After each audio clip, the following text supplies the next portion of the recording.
everybody, it's Heather with Sound in Motion, and today we're going to talk about our feet, right?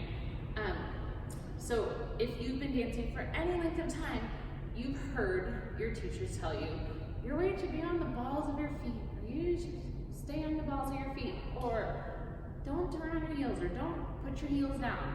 Some variation of this, right? Or maybe you're continually falling out of your turns. Or maybe you just don't like the way your legs look or your movement looks when you watch a video of yourself dance, right? By the way, if you haven't taken a video of yourself social dancing, I highly recommend doing it. While the first time it may be a little painful to watch, you would rather it be painful to watch and then fix it than to just know that you're dancing in a way that's painful for yourself to know that exists, right? So do yourself a favor, video yourself dancing, right? And you'll find things that you can instantly fix, or you might find you're like, hey, I look better than I thought I did, right? It's just a really informative thing to do.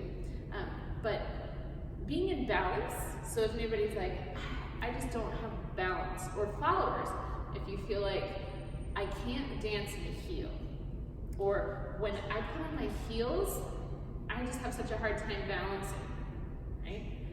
This is going to help you so much. This is the reason why I practice in flats, because I dance many hours a day, I dance mostly in flats. And then when I go on stage, it's a very small, quick adjustment when I go to a 3-inch heel to perform, or anytime that I want to wear I call them my big girl shoes, right? So for the followers, if you want to be able to go back and forth between a high heel and a low heel without much difficulty, this is how, right? So number one thing we're going to talk about is just, I like to think of it as there are 4 parts of the feet. So I'm going to turn profile here and my little socks so you can see my feet really well, hopefully. So first thing is, before we get to the 4 parts of the feet, there's 3 places I can typically stand, right? I can have my weight on the balls of my feet, which shifts my whole body forward. Notice I don't have to bring my heel off the ground to have my weight on the balls of my feet, right? Then I have my weight evenly distributed over the ball and heel of the foot, which is most of the time how we stand because it's the most comfortable. And then I have my weight on my heels, right? My toes, you can see my toes start to like pop up a little bit because I'm off balance, right? So those are the 3 places that we stand on our feet. Now we have 4 parts of our feet, right? So first thing is, you're a dancer now, right? I'm assuming that you're a dancer if you're watching this video. And as a dancer, whether you're a leader or a follower, you need to understand how to point your foot, right? So when I point my foot, right, it's not about this, right? This is curling my toes, which we'll talk about in a second. But pointing my foot actually happens from my ankle here, right? So you see how that's where pointing my foot happens. I'm pointing my foot. Everybody says point your toes, but it's really my foot. So I'm pointing my foot. Here I'm pointing my foot, but my toes are flexed. So now I can point my toes, right? So I point the foot and the toes. Anytime someone says point your toes, that's what I'm talking about. Foot and toes, both of them, right? So anytime I can point my toe in any direction, a basic ballet class is really, really good for understanding how to point your toes, when to point them, and how to pick up your foot with your foot pointed, and how to pick up your toes with your toes pointed, right? And that's what we're going to talk a little bit about today. So now that we understand, right, how to point our toe, right, when I go to pick up my foot, this is the first thing we want to understand, is that instead of picking up my foot, toe, or the ball of the foot, or the whole foot at the same time, I'm almost always going to pick up my heel first and roll through to my toe. That way my foot's already pointed. Anytime my foot's coming up, it's pointed, right? I remember when I was first learning this concept many years ago, I took a workshop with Alma Latino, with Gabby, and she's a phenomenal dancer. And she had us, it was at the Seattle Salsa Congress, and it was like a 2-hour workshop, and we walked around dojo for an hour on the balls of our feet, way up in a full releve, and then we just picked up our foot, and every time we stepped, we practiced curling our toes under, right? So that my toe, right, as I go, is what's pushing my foot off the floor. And this is the same concept in ballet for a tendu and for a lot of different things. Sorry, not a tendu, but I can't remember what it's called now. I'm not a ballet dancer. So it's what gives my foot the lift off the floor. It's because I'm pushing down with my toes and I'm pointing my toes, right? So it's the same thing here. I'm pushing down with my toes as I pick it up, right? And that's causing my toes to curl under, right? They don't actually curl under, they just point, right? And it makes for really pretty feet, number one, right? I know guys are like, why do I need pretty feet, right? I say pretty feet because I'm a girl, I'm sorry, but you want to have, because your feet are what makes your legs look good, which what makes your body looks good, which is what makes your rib cage look good, and your head and everything. It all starts from the feet. So now that we understand these concepts, when I do my basic step, I'm always working through all 4 parts of my feet, right? And part number three is the part that most people miss, right? So I have my toes, right? If I turn profile here, this is my toes, right? I'm on the tippy tips of my toes. When I come down here, this is the ball of my foot, right? Where I can stand on the ball of my foot. Some people think that this is the toes.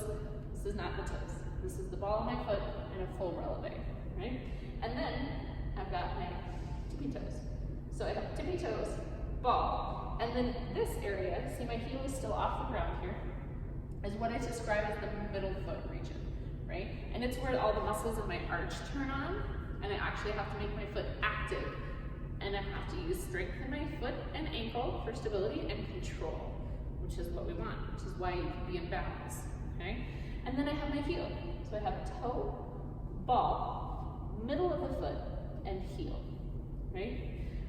If you've ever taken a class and the instructors talked about rolling through your feet or working through your feet or things that we'll commonly say to try and make this happen, what they're saying is that you may be doing toe, ball, and then you're not doing the middle foot and you're just putting your heel down. And that middle foot region is the region that makes everything happen, right? So to find the middle foot region, all you have to do is stand there and pick your heel up just a half an inch, right? All the muscles in the bottom of your feet turn on and they start activating and they start having to work, right? So this is my middle foot region. This is where I need to go because I'm gonna, as I lower, I'm gonna resist the lowering and I'm not gonna let my heel pop down on the ground. How I like to think of it, if I'm dancing in flats, I can do everything, and so let me say this really quick. There's a difference between if I was training for a competition or I was just training to be a better social dancer, in all honesty, right? Because competition dancers, they work their butt off, they train hard, they are physically very strong, and have to be to do the things that they do in competition. And then there's people who they just don't want to do that. They want to have fun on the dance floor. And you can get enough to have fun on the dance floor and not be a competition dancer. And there's nothing wrong with only learning that technique and not learning competition technique, okay? So when I'm doing this, if I was a competition dancer, I would be dancing in my 3-inch heels with my heels off the ground all the time, right? The only time is if I was making a pose and I was static, I wouldn't be on the ball of my foot, I would put my heel down when I was static, right? So when I wasn't moving, right? If I was making a line or something, I would then plant this heel and I would pump my other foot, right? The rest of the time, I'm in a full releve, right? As a follower, it makes me really light and easy to move. If you wanted to try it for a dance, it's a really fun experiment, social dancing, right? Being in a full releve on the balls of your feet. And when you do this, you're really light and easy to move. As you can see, it doesn't take much, right? Doesn't take much for my leader to pull to get me a step, right? So it makes me really light. That's one way. The other way is the way that I mostly social dance. If I'm dancing with a beginner and I don't want to dance up here, it's gonna wear me out for dancing. I can't dance all night like that, right? I can't dance for 8 hours like that. So maybe you can. So when I do this, I tend to hover. As long as the weight's over the balls of my feet, I can do all of my spins, I don't fall over, I'm in balance, and I have control, right? So what I do is I first start at the toe. And when I have the toe, what I mean here is I have resistance. So my foot, it doesn't, right now I'm trying to go from my toe to the ball of my foot, and it doesn't, and I'm not letting it. So I have that resistance in the muscles of my foot. Then when I go to the ball of the foot, what I'm doing, if I face you, is as I'm doing this, I'm shifting weight. So I'm bringing my weight over that foot, right? And I start with the toe and the ball, and then by the time I get to the middle foot, my weight is all here, right? So it's just a little kickstand just for kicks, right? And then when I bring my heel down, I bring my heel down, and here's what I like to think of, okay? So this is my, we're gonna pretend that this is my heel, right? When I social dance, instead of going into a full releve, if I'm doing the, I call it the lazy person's way, but still technically fine because you're on the balls of your feet, is that my heel can touch the ground, but I don't want my heel to have weight on it. So you see how it's squished, right? So my heel can touch the ground, but I don't want to have weight on it so that it actually squishes. So if you do that right now, actually if you're at your desk, just stand up, nobody will know, right? Stand up, and then just go forward enough on the balls of your feet so your heels are like barely touching inside your shoes, right? They're just barely touching, and then make them squish just a little bit, and then come back off of it. That is where you are on the balls of your feet, right? So if I'm here, profile view, right? Here, my weight is squishing on my heels. Here, it's still squishing, but I came forward. And here's where they released, right? Heels released, so they're not squishing anymore, right? If you're not used to being this far forward, it will feel really far forward, right? And that's okay. We want to get comfortable with being this far forward. So when I dance, another way to think about it, because I like to give you a bunch of different ways, that I'll frequently talk about if I was to lock my legs straight, I would come here, and right now it looks kind of like I'm sticking out my butt a little bit, right? When I go to do my salsa,